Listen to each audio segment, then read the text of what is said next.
It's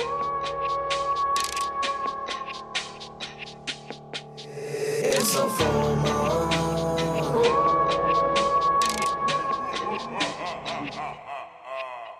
I came on the mic just to murder beats, and now I'm ludicrous to disturb the peace. And now I look at rappers like a herd of sheep, and when I look around I get the thirst to eat. Throw rhymes like knives to the first to bleed. Speak under your breath if you heard of me. Nobody burning me up.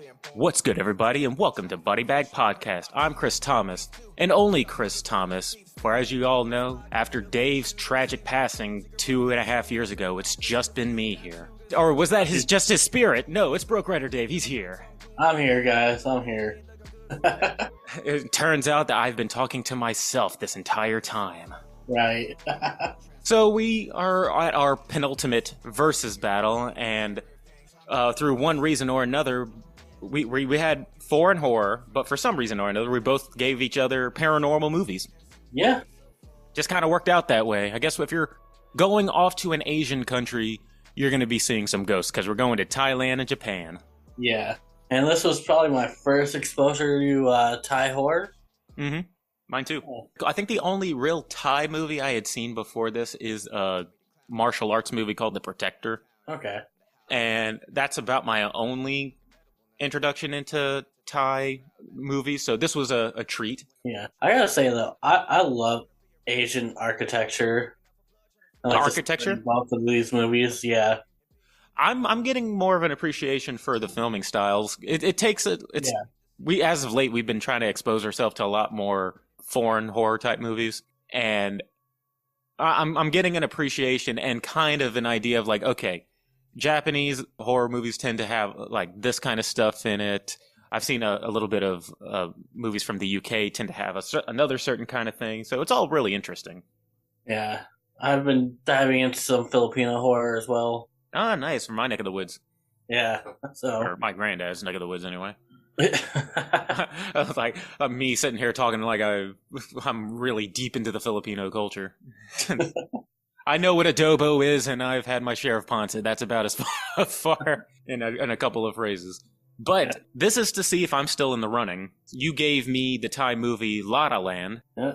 And you gave me Ringu. Or, as we said in America, The Ring. And, so this is the Japanese version that we remade like 3 or 4 years later after this one came out. This one came out in 1998, and then it came out in 2002. So. I only know of it from the American counterpart and people making fun of it in the Scary Movie series. But I did see on Tubi that there is a Ringu 2 and then a Ringo.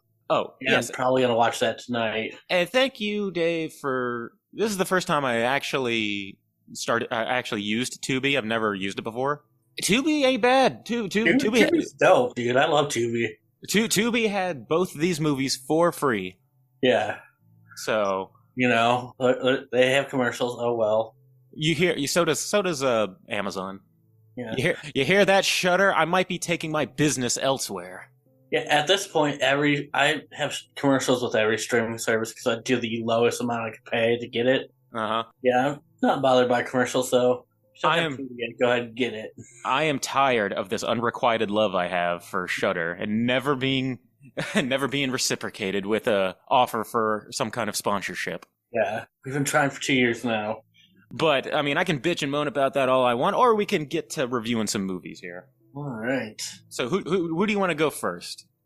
I don't remember who went first last time. Neither do I. Last time was I was able to snake it out because of agreed upon bore that was Speak No Evil. Yeah. Oh God. Yeah. So how about since I took away that victory? How about you get us kicked off with The Ring or Ringu? All right. So your choice, The Ringu. Which I never saw the Japanese counterpart. No. But by watching this, you realize that the American version practically stole from it shot for shot. Yes. So we have to take that into account. It's like, there were some things that the American version also might have... If you're American, you never saw the Japanese version, you might like it just because of you don't have to read subtitles and they incorporated more Americanisms to it. Yeah. But it was essentially the same movie. Yes. Yeah. So it starts with during a sleepover, two girls were discussing the urban legend about watching a video, and Classic setup for a horror. yeah, and after you watch it, you'll get a phone call saying you're going to die in 7 days. And then they're just joking around about it, and then one of the girls ends up dying, basically. She actually seen the video 7 days ago. After a little fake out scare with the telephone. Yeah, nice little fake out scare where they're like, oh, it's ringing. And I answer, it's the girl's mom. And she's like, oh, my mom's going to be home in a couple hours. And then right after that, she dies. Yeah, you don't see it. She just gets off screen, pretty much. Yeah. They do this fun little Japanese thing when someone dies. They kind of flash a filter on the screen over their face. It really, if you guys have ever played Fatal Frame, it feels like that. Yes, yeah. I was like, oh, that's fun. A little shout out to some old Japanese horror games. And the girl who died was a niece of a journalist named Riku? Riku, something like that. Reiko. Yeah, I'm sorry if I'm butchering the pronunciation, but yeah, I was. Yeah, apologies on my end too. Just in general, because these are going to have different names. So if we butcher them, our apologies. So she's a journalist, and she catches wind of the story. Ooh, what a scoop! Yeah, she's like, this is kind of interesting. Maybe I could look into this, see what's actually killing these kids. I mean, I know it's my niece and everything, but what a story! Yeah, because also with that, I think it was the same night a couple died inside their car. You don't ever see them dying; you just hear about it. Well, we do know that two of the girls' classmates died. Yeah, in the car, and then another one died on a motorcycle. Yes, on that time frame. You don't see their deaths; it's just told to you through the narrative. And Riku also looks up in the paper and sees that it happened, and she's like, "That's interesting." It also feels like we were back into the Hellraiser series, and now we're following another investigative journalist trying to track down some stuff. While she's looking for it, she ends up watching it, receives a phone call, convinced she's been cursed. She takes the tape and she takes it to her ex-husband, Raiju. Yeah, his name is a little harder to pronounce. Oh, played by like a well-known Japanese actor who's in like everything over here. He looks very familiar. Let me get his Takayama. Yes. And she makes a copy for him, so he watches the copy. So they're just investigating this tape. They realize it's in. Everything leads back to this island. I forgot the name of the island though. You keep going. I'll wiki some of this stuff so I can keep us on track with some of the specifics. Yeah, so they kind of Oshima. Izu is the place where the video takes place. Oshima is the is the dialect in which the movie or the Ring tape is spoken. Oshima, which I guess is a different type of Japanese dialect. Yeah, probably just different location is different dialects, kind of like we have here. Yeah, so they end up taking a ferry ride to Shiyu, which when they're on the ferry talking, I was like, so that's kind of why the Ring takes place in, I think, Seattle and here. So they could use that same exact... riding out on a boat kind of thing? Yeah. And they find out the girl from the tape was part of some psychological study for her ESP abilities. Yeah, she had ESP and was like, everybody wanted to interview her and all that business. So they actually find the cabin she was in and see that her father is still there. Yep. And they ask her about it. He's like, there was no daughter. Dun, dun, dun. But the ghost kind of gives them like psychic visions of things that happened to her. Yeah. I forget if that happened in the American version. Did they just get random visions or because it's been a while since I saw the American version. And I have not seen the American version in years. I mean, all I know is that the basic plot is exactly the same. Yeah. But I don't think it's these random psychic visions, but from that, they saw that she did this demonstration where she was showing off her psychic abilities, and the dude was like, oh, she's a fraud, gets really upset. Then she used her psychic abilities to give him an aneurysm. You always got to have the skeptic. Yeah, so he died. Yeah, he died. And that kind of scared everyone away from her. Once they get back to the cabin, Riku and Raichu find this crawl space And then they get another vision where they learn that Dr. Kumu, her father, is the one who traps her in the well. And famously, the ring of fame, the famous ring, is what she saw in the well. As he was sealing it up, yeah. Yeah. Which I think, as a concept for a horror movie, that's pretty clever. Yeah. The reveal of what the ring is. So they go into the well and start draining out the water to try to find her body. And then first it's Riju in the well pulling out the water, and then they switch places because Riku was so tired she couldn't pull up any more buckets, so they switch places. I don't know, man. You wouldn't catch me going down that well. I mean... That was some dirty looking water. I mean, paranormal stuff or not, surely there had to be an easier way. First off, you have 7 days, so you can pretty much... Well, she was at the end of her 7 days. Oh, that's right. Well, so she was on a ticking time clock. Yeah. Oh, yeah. So they find the body, call the cops, father gets arrested, and you think all is over, right? Man, that was years ago. Why are you bringing up old stuff? And you think they broke the curse, but guess what? They did not. No? Well, Riku did. Evidently, if you show someone else a copy of the tape, kind of pass it on. Like the digital version of It Follows. Yeah. So, Raiju, not so lucky. He gets offed at the end of the movie. And that tape is still out there. Yeah. And the movie ends with her taking the VCR and a tape to someone's house. I don't know who, but... On the wiki, it said she was going to her father's house to show it to him. Yeah. To hopefully try to save her son. Yeah. Who also assaulted it, yeah. I didn't know why it was her father. Like, did I miss something about her father? Did they, like... No, her father was just watching her kid. Maybe she also felt some kind of way of, like, fathers killing daughters. Maybe, I don't know. Maybe that kind of played a part in... Maybe it's like he's lived long enough. Yeah. I need him to sacrifice his life for my son. He would want this. Yeah. And that is Ringu. So, what did you think? I would say, how would you compare it to the American one? But neither of us have seen it in years. I mean, it just felt really familiar from watching the American one years ago. That's the only thing with these ones, kind of like when I saw The Exorcist, is that I knew a lot of the beats already. Because you've seen so many Exorcist movies, yeah. Yeah, so for this one, I also kind of knew, like, the major beats of it. Yeah. But, I mean, all in all, it's a pretty good movie. Yeah. It's, it was going to be interesting to compare these two movies because they're both paranormal movies and they're both, you know how I am with paranormal movies. Yeah. So it was going to be interesting to compare these two. Well, what did you think? You want to break it down? So, for technicals, I think the effects are done pretty well and they hold up fairly well.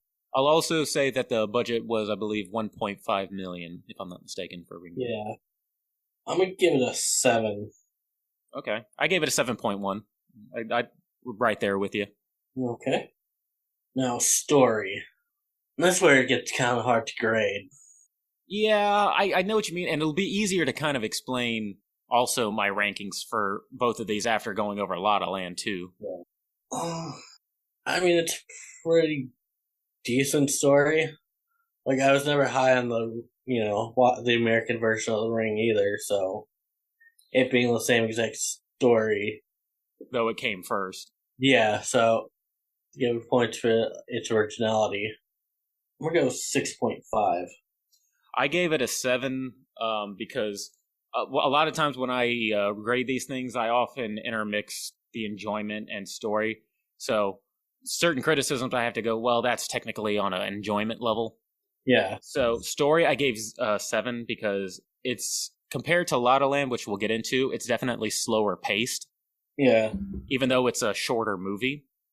Yeah. But it... By what, 25 minutes? Yeah, it's about 25. It's about a 90-minute movie. Yeah. And so it feels slower paced even though it is shorter. Yeah. But it fit for the kind of movie that it was because it was also a mystery type movie. Yeah. When you're trying to... So it's going to be that way. So I gave it a 7. Okay. And then enjoyment. This is where I went a little bit lower. I think I'm keeping it at... I'm going to give it a 7. Okay. it's not a bad movie. Like No. I'm not gonna like instantly say I'm never gonna watch it again.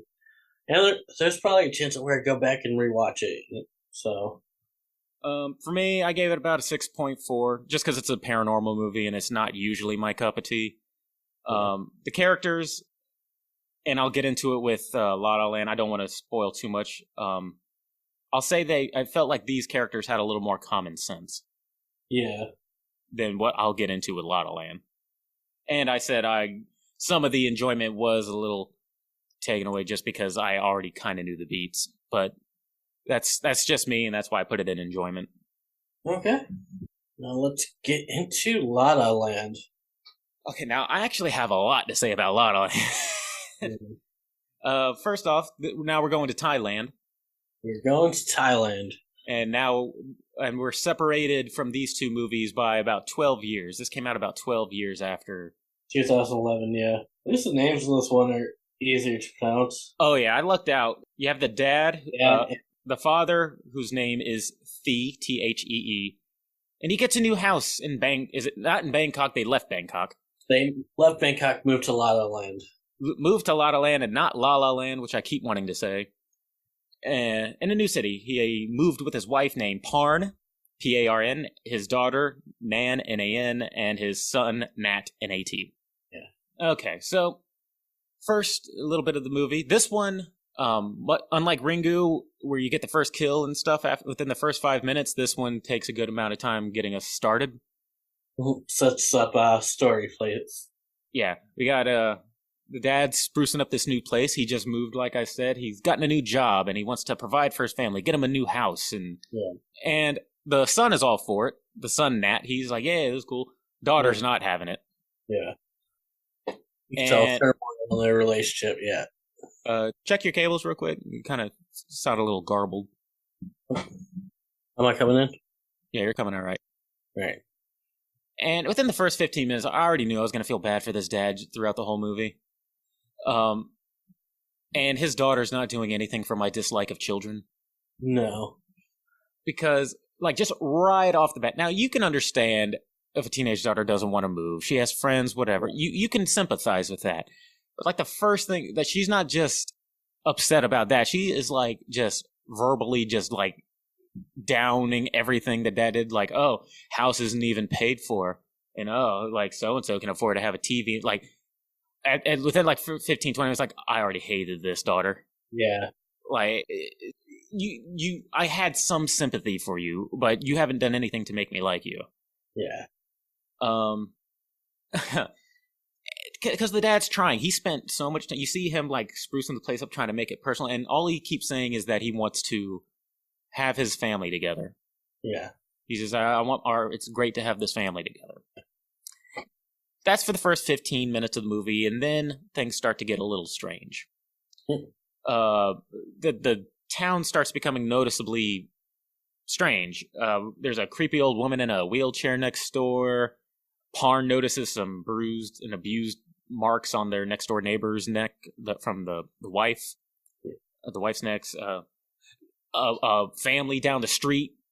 A body is discovered in the fridge, and there's just this lingering sense of unease around everything. Yeah. And the dad, Thee, he's like, all right, look, first off, don't tell the daughter that she's just looking for another excuse to complain. Yeah. So don't tell her about the murder that happened down the street. Oh, and also while this is going on, we find out that Thee's mother-in-law, Parn's mom, doesn't like him. Absolutely hates him, yeah. Like, to a cartoonish extent. Yeah. That's all I kept thinking of. It was like, this is cartoonish. The way this mother-in-law does not like it. She's constantly saying how he can't provide for his family, even though he just bought a house. Yeah. And is saying he doesn't care about, like, his family, even though his whole motivation is trying to keep his family together. Yeah. And, all right, so... Go ahead. They kind of like show it, but they don't really say it. It seems like his wife was from like an upper class. You get that sense because Thee was from it's like the poor boy. Because the mother is saying how he's not good enough. Yeah. And how they had a child out of wedlock. The Yeah. mother-in-law is basically saying, "Oh, you got pregnant, and that's the reason why you married him." Essentially.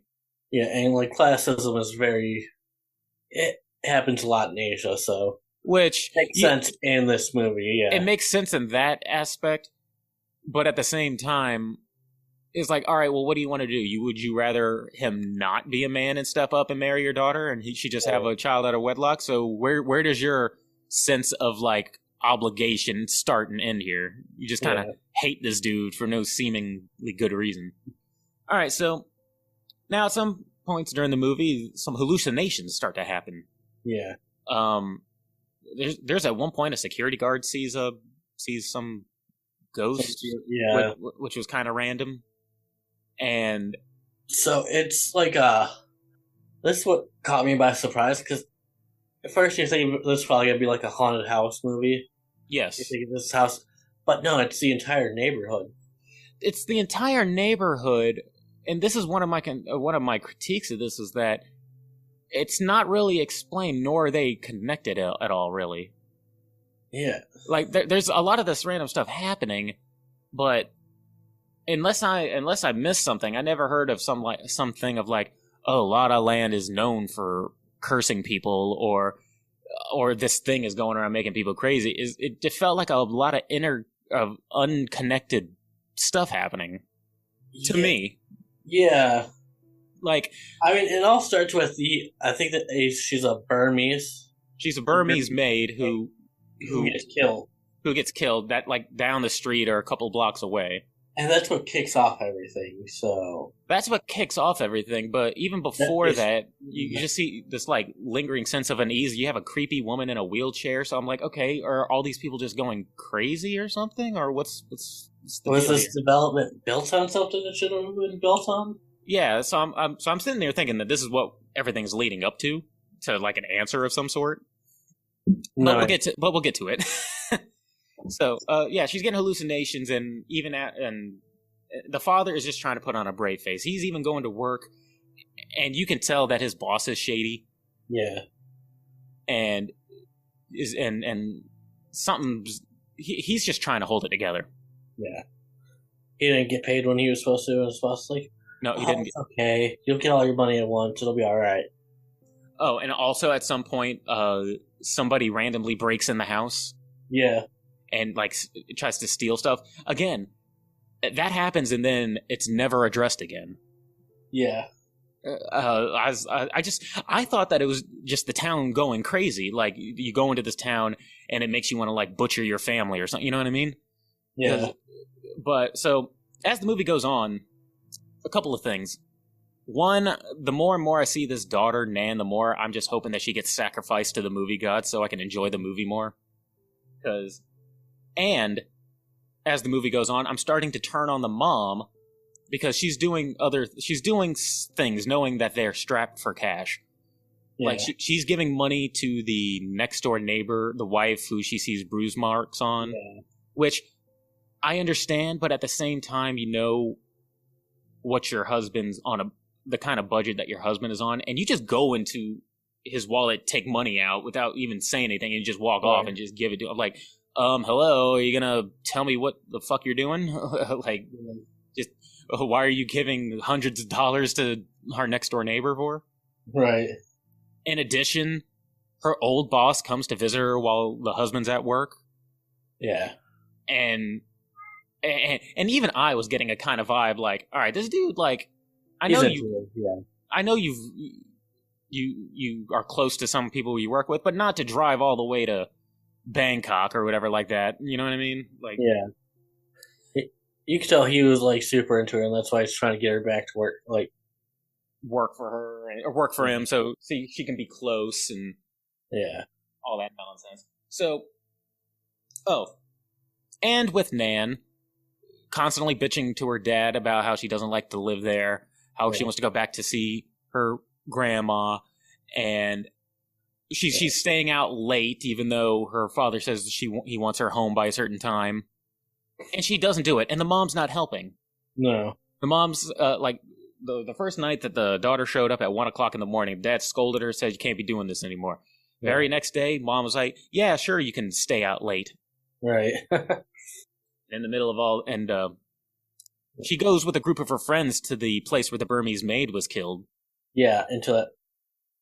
Gets scared, sees a ghost, goes to the dad, dad doesn't believe her. Which who would? Right, exactly. You've done nothing but, like, moan and you'll... Let me get the cat out of here. Oh, yeah. Okay. It's like, you have literally done nothing but complain since you got here. I would assume that you're lying just so we can pack up and leave. Exactly. And in a fit of rage, he takes his daughter back to the haunted house. And it's like, look, there's nothing here, blah, blah, blah. She trips, falls, and cuts herself. Yeah. And I guess that's one step too far. And she goes to boarding school, and she comes home on the weekends. Yeah.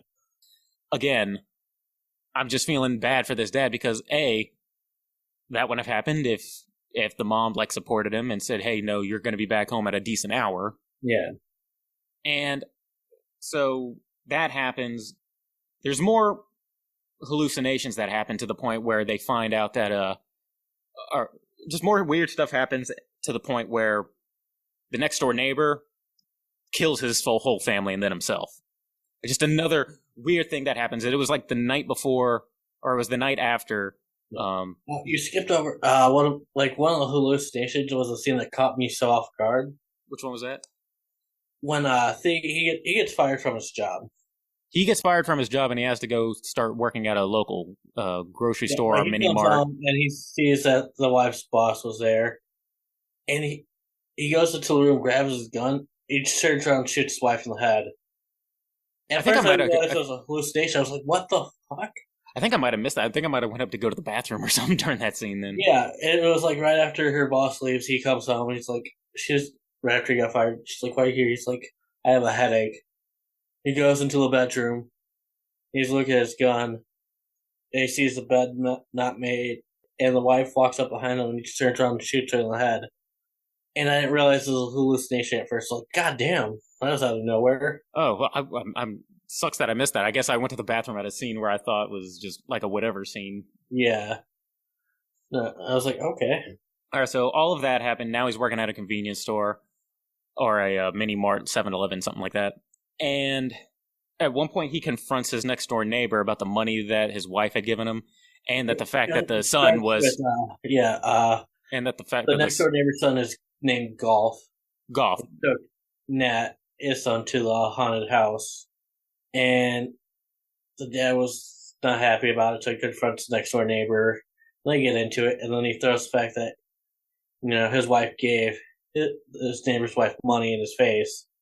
Yeah, well, I mean, the last straw was that the Golf kid locked his son in the closet and freaked him out. So that happened, and then the very next day, the bodies of his next door neighbor were found mutilated, and come to find out they had been dead for a while. You don't know when; it just said they've been dead for a while. Now at this point, the mom's reaching her breaking point. She wants to go back to Bangkok. She's like, we were happy there. Obviously, we're not happy here. So at this point, I'm like, all right. And another thing that happened was the next door neighbor had a cat that had a little camera on it, and for fun, they were like looking through the pictures. They're like, oh, what does the cat do when he's like out and about? And Thies sees a ghostly figure I guess the cat went into the Burmese house. So at this point, he sees that there's something weird going on. At this point, I'm like, all right, dude, I'm 100% on your side, but at this point, you got to swallow that pride. Yeah. Like, because his whole thing is he does not want to go back to Bangkok because he can't stand to see the mother-in-law and have her look down on him the way she does. No, he failed when he brought his family out. Yeah. But I can understand that because his wife is doing nothing to help she doesn't defend him at all to her mother. She just lets her mother talk shit about him, but doesn't at no point goes, hey mom, shut up, he's doing everything he can, he ain't dad, and he, you know what I mean, like he doesn't have his back. Even with the raising of the kids, like I said, scolding the kid, and then immediately she's like, yeah, you can stay out late. Nan comes back to visit one of the weekends, and she's doing laundry. Some of the laundry goes over the fence, and she hops the fence over to the next door neighbor and sees mutilated faces over on that, and makes her go crazy. And now she's in a mental hospital. Yeah, and Parn, the wife's like, "Yeah, this ain't it. I'm done with this." I'm going back to Bangkok. You go back to that house since you love it so much. So he goes home, and we're in the last 20 minutes here. He takes Nat home. So wife's at the hospital with the daughter. He's at home with the son. Yeah, and he's back home with the son. It was also alluded to that the son has been playing with the spirit of the dead kid. Yeah, the next door neighbor. Yeah, and what do you know? Like, he goes to check on his son. The son's not there. Yeah, he wakes up. Son's gone. He freaks out. He calls his wife. He's like, "Hey, did you pick him up to take him to the hospital?" She's like, "No." So he's back over at the next door neighbor's house. So he instantly runs over to the next door neighbor's house. Which I thought this whole, like, it's not the end scene, but, like, basically the end scene. The last, 20 minutes, a series of events. Yeah, I really enjoyed this. Me too. I thought that the last 20 minutes was the highlight of this movie. Yeah, it did a really good job of building up that, intensity and paranoia. And they had... Where you could kind of tell what was going to happen, but you're like, I don't want this to happen. Oh, God. Oh, yeah. And the last 20 minutes, you had a bunch of different types of shots and a legitimate fake-out kill. But the actual ending really blows. Yeah. So he's looking for his son, and it's thunderstorming. So it's like you got that strobe light effect going on. And what they did have, my favorite between these two movies, my favorite shot between these two movies, and it even had a little humor in it because he turns around, he sees this drawing that a kid made, and he turns around and he sees a ghost in front of him of the little boy, but he kind of shields himself with the piece of paper. He doesn't want to see the kid.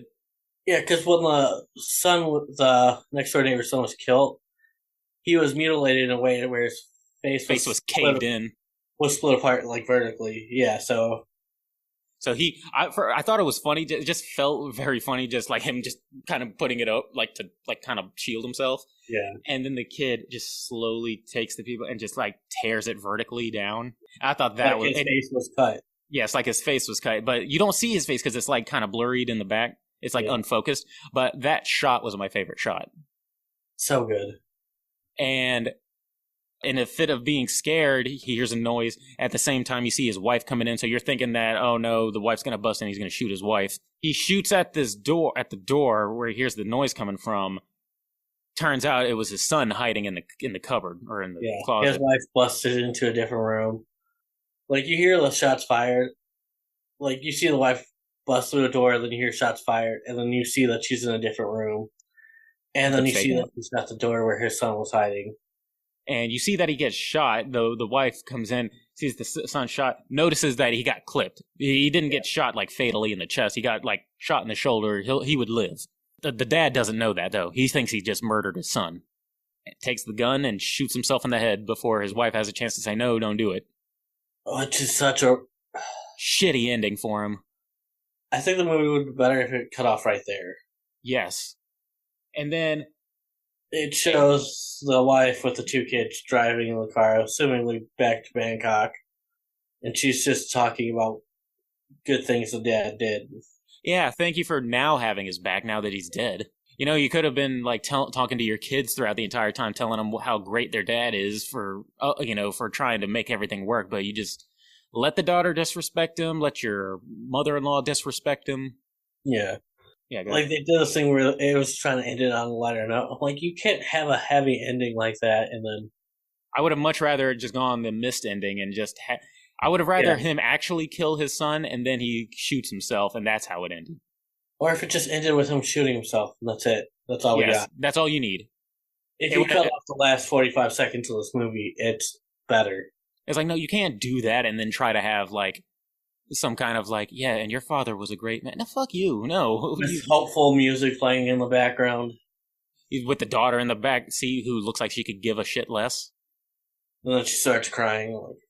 And that was Laddaland. Laddaland. Now, me bitching about that, I actually have some good things to say about it. Yeah, this is a very enjoyable movie. For the runtime it has, it didn't feel that long. Yes, it did feel faster paced than the Ringu, but like I said, with Ringu, I think it made sense the slower pacing. Yeah. This one, if you want, I can go ahead and break it down. Yeah. And I already said what my favorite shot was. Between both of these movies, my favorite shot does go to this movie for having that ripped paper thing. I thought that was just really, really cool. Yeah, I just enjoy that whole last scene so much. In the last 20 minutes, I was like, okay, movie, we're picking up now. Where's this been hiding? Awesome, yeah. Where's this movie been hiding for the past hour and a half? So, technicals. I gave this one a 7.0, a 7. Okay. They have a lot of good subtle shots that I think work very well for horror. Yeah. But they also have a few jump scares that are given away by that audio mixing where you know something's about to be a fake out jump scare. Yeah. With this kind of movie, it works. It was at its best when it didn't have that audio mixing, when it was quieter. So I docked it a few points for the audio mixing, but it does have a variety of different shots as well, which I thought were really good. Yeah, I went 7.5. Like, there was a lot of shots I enjoyed. And, like, the lighting in the last scenes with the thunder light going in the background. And then also, like, just, like, the effects of this movie were pretty good. Yes. I will say on it for effects going in, but they do a really good job over there. Yes, with technicals, it was surprisingly very well done. Story. Hold on, real quick. All right, story. I gave it a 6.2 because it's very good at endearing you to the dad, mother, and son, but they really want you to hate the daughter and the mother-in-law. It's like it feels forced, that hatred between the mother and the daughter. Like there didn't seem any sense of it being natural. Like it's just like you have to hate the father character. Yeah. The story's easy to follow, and at least it's not boring necessarily. Not like other movies we saw. There's enough scattered around to keep you watching, and I do think that the mother-father team could have been stronger, even though I know it's a different country. Yeah, I gave the story a 7. Like I said, I felt like this is very similar to like Amityville Horror, which is one of my favorite like horror, but it's like an Amityville Horror neighborhood. I would have gave it a lot higher if they would have explained. That's why everything's happening. That's why I gave it a 6.2, because there was nothing connecting a lot of these things. It's just, this, which a lot of times can work for a thing where you don't explain anything, but for here, it was like, okay. I felt like, it would have been higher if it explained the randomness we just saw, but it's still a fairly comprehensible story. And it was pretty good. And my enjoyment, I gave a 5.7 because I can only watch a man struggle for so long. This movie is downright depressing at times to me. Yeah. And it's the reason I don't get into movies like Cavalier that I had watched or Speak No Evil, where it's just I like this one more than Speak No Evil, but I don't like watching this man fucking struggle and then he ends up dying at the end.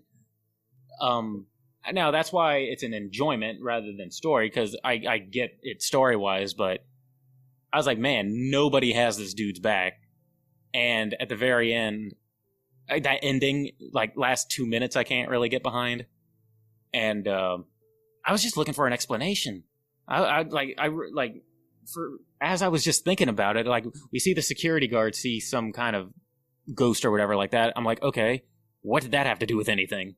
Like, I thought we were following this. So they make it seem like it's this whole town, but it's really just this block, it seems.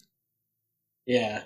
So the fact that you weren't given any real explanation or why people are coming back as ghosts, or at one point when I was looking at the wiki, it said that the town is making people turn violent. I was like, not really. There's only like 2 instances.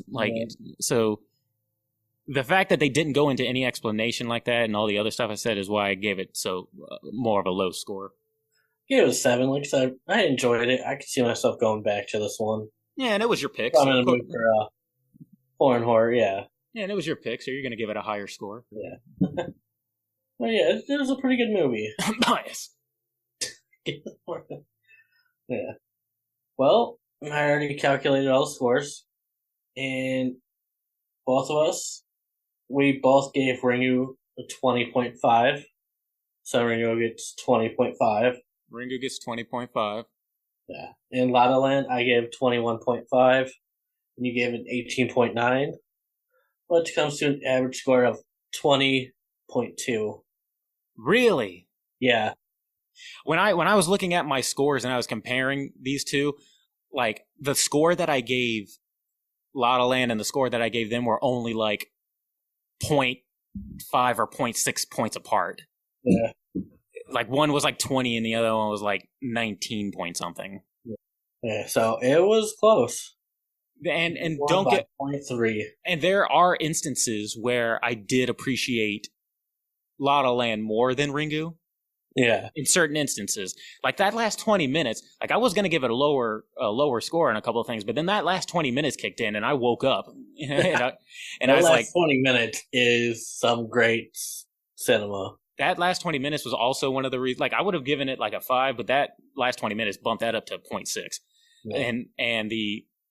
And it bumped the technicals from like a 6.8 to like a 7.1 because they had a bunch of different kind of effect. They were like, okay, last 20 minutes, let's do a bunch of different kind of stuff. Strobe lights, different POV angles. Let's do some more exciting music. Let's do a fake out scare over here. Let's do a fake out ending over here. It was like when that happened, I was like, "Geez, man, I wish they had a lot more of this going on in the middle." Right. But it was. There was a second one. I'd watch the second one just see if it explains anything. And some of the audio mixing, like I said, was just nitpicky. There was like 3 or 4 instances where you have that tense music doing that slow build that you know is going to end in either a jump scare or a fake out. But I mean, that's nitpicky. That's horror movies for you. Yeah. This might have been the first one where the only reason we have such a close score is because you gave it significantly higher and I gave it significantly lower to the point where it evened it out.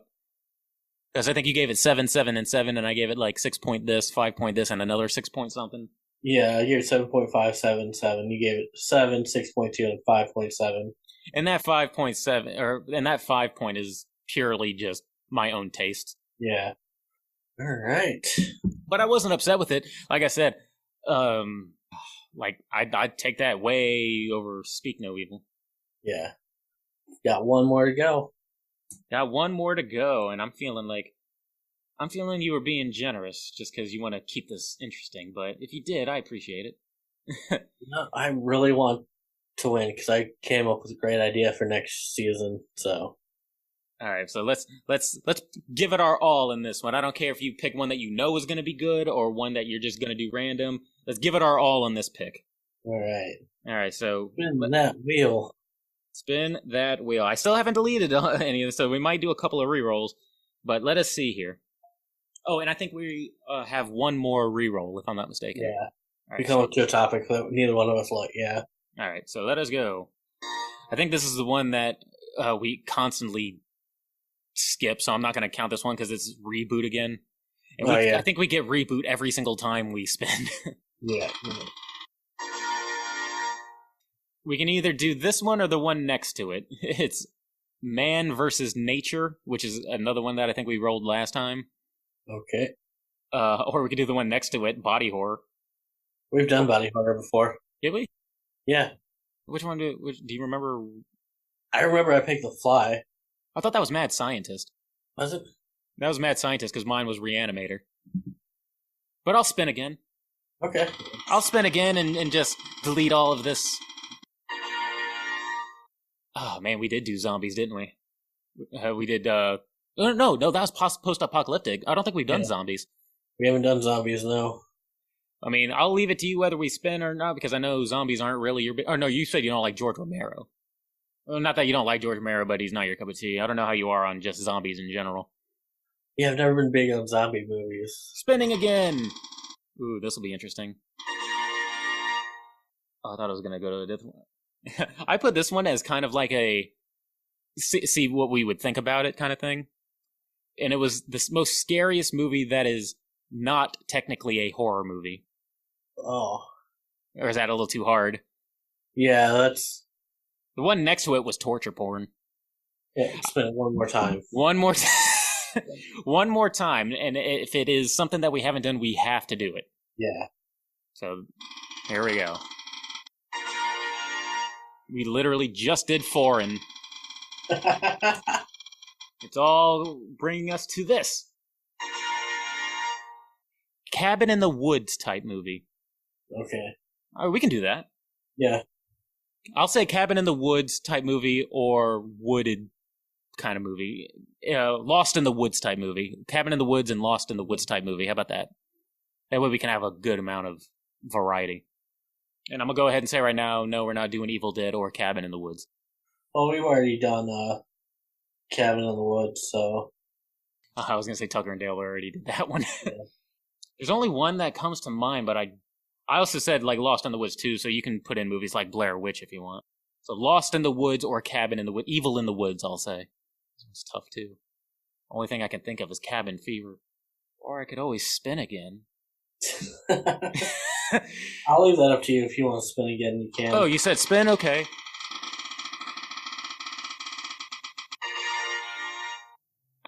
Should I just delete all of these that I've... Alright, hold on. 1 second, everybody. We did space. We did slashers, yeah? Okay, I think I deleted all the ones, so now we have to do the be-all, end-all spin.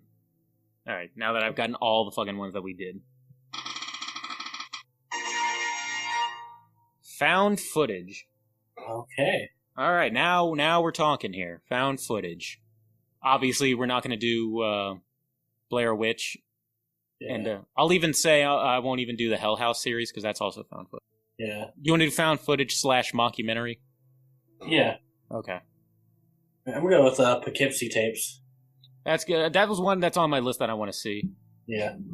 I don't want to do REC or VHS. I'll do one that we haven't talked about, and it kind of combines. It's been a long time since I've seen this one, and it'll be interesting to combine or to do these two. And we haven't talked about it. I'm gonna say Cloverfield. Cloverfield, okay. Cloverfield versus the Poughkeepsie tapes in terms of found footage. All right. I'd say that'll be a fun one. I haven't seen the Poughkeepsie tapes, although you say that Lake Mungo is a worse, more boring version of it. Yeah. So if you like Lake Mungo, you should like the Poughkeepsie tapes. Okay. And I don't know. Maybe I was hopping on Lake Mungo just because everybody's saying they liked it, but maybe if I give it a watch again, it might. I'll see what everybody's talking about. Maybe it caught me on a good day, but yeah, this will be fun. After how many re-rolls was that? What re-rolls? What re-rolls? I edited to make sure that we didn't have those re-rolls in there. Yeah. Oh, I honestly, when you started saying 7 and 7, so I was like, well, there goes my win. Good job, Dave. I didn't think it was going to even out that way. I was like, I guess I hated it, and I didn't hate it, but I guess I was hating on it enough to bring it down a little. Yeah. But it was better than, it was still better than we still give better scores than Rotten Tomatoes, who gave it like a 43. I saw 43, and I was like, it's better than a 43. Right. When I think it came out to be about a 63, 64 on my rating scale. I was like, that seems about more appropriate for me. Yeah. Yeah, it was pretty good. But thank you all for listening. Yeah, I'm still alive. Yeah. Have a good week, everybody. See ya. Hey, everybody. Thanks for listening to Body Bag Podcast. Be sure to like and subscribe and leave us a comment as to what you'd like to hear us review or any horror movie topics you'd like to hear us rant and rave about. And while you're at it, you can find us on Twitter at BodyBagPod and on Instagram at BodyBagPodcast. Thanks, and we'll see you next time.